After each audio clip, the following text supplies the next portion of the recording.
Twilight Princess is a game that often divides the Zelda fanbase. Some look back fondly on it, whilst others think it's one of the weakest Zelda games. I really like Twilight Princess, and would actually argue that it has the best dungeons of any Zelda game, so I was immediately ready to jump into this HD version. It's incredibly impressive just how well the gameplay in Twilight Princess holds up, seeing as this is a remaster of a 10-year-old game. This is an updated version of the GameCube game, which is by far the better of the original versions in my opinion. I know that some people do like the Wii version, but the motion controls became tiresome really quickly for me. The biggest question about this game was how much Nintendo would rework the visuals, especially seeing as there was a lot of backlash when Twilight Princess HD was revealed, with a lot of people saying that the HD version didn't look like much of an improvement. I can say that Twilight Princess HD does look decent, and is a significant improvement on the original. Obviously this game doesn't age anywhere near as well as the gorgeous cel-shaded graphics of Wind Waker, because of its attempt at a more realistic look, but most of the character models, in particular Link, do look good, and there are a lot of impressive looking environments.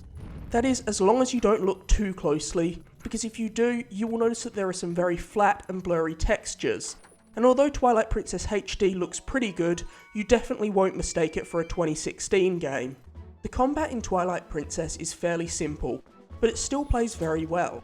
When you've mastered the combat and you're going quickly between blocks, strikes, stabs and finishers, you realise that this is arguably the best combat in a Zelda game. Twilight Princess also has a pretty good variety of enemy types. There is also horseback combat, but this doesn't come up often, which is fortunate because although it does feel satisfying when you knock an enemy from their horse, it feels clunky more often than not. Twilight Princess also has some of the best items that Link has ever had access to, which are very well implemented into dungeons. Some of my favourite items include the Gale Boomerang, which you use to activate windmill-like devices and extinguish fires, the Iron Boots, which let Link significantly increase his weight or stick to certain surfaces, the Spinner, which is essentially a giant spinning top that Link can ride, and the Double Claw Shot, which is used in one of Zelda's coolest dungeons ever. And that's just a few pieces of equipment that you'll need to beat Twilight Princess. As I said earlier, I really loved the dungeons in Twilight Princess, and after replaying them, I loved them just as much. Twilight Princess has some really smart puzzles inside these dungeons, which require you to fully manipulate the environment with Link's items.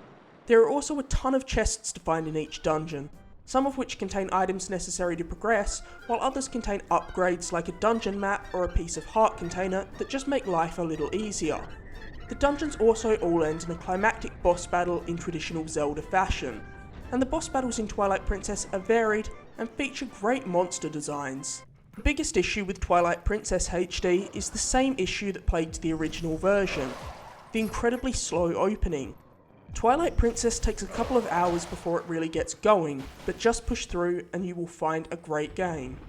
Something that turned a lot of people off of Twilight Princess was Wolf Link. I actually had a very different reaction to Wolf Link in Twilight Princess HD than I thought I would. The sections where you play as Wolf Link were actually a lot more fun than I remembered them being and shake up the gameplay in a significant way. Wolf Link has a much more limited moveset, but also has unique abilities like his wolf sensors, which were basically detective mode before that was a thing. I'm also a big fan of the Wolf Link amiibo, which is included with Twilight Princess HD. It's a really cool looking amiibo, and the fact that it unlocks a new area for you to play in as Wolf Link is a great inclusion. Twilight Princess is one of my favourite Zelda games, and this remaster makes it even better. I'm giving The Legend of Zelda Twilight Princess HD an 8.5. Thanks for watching. If you enjoyed this review, please like, subscribe and share for new videos every week.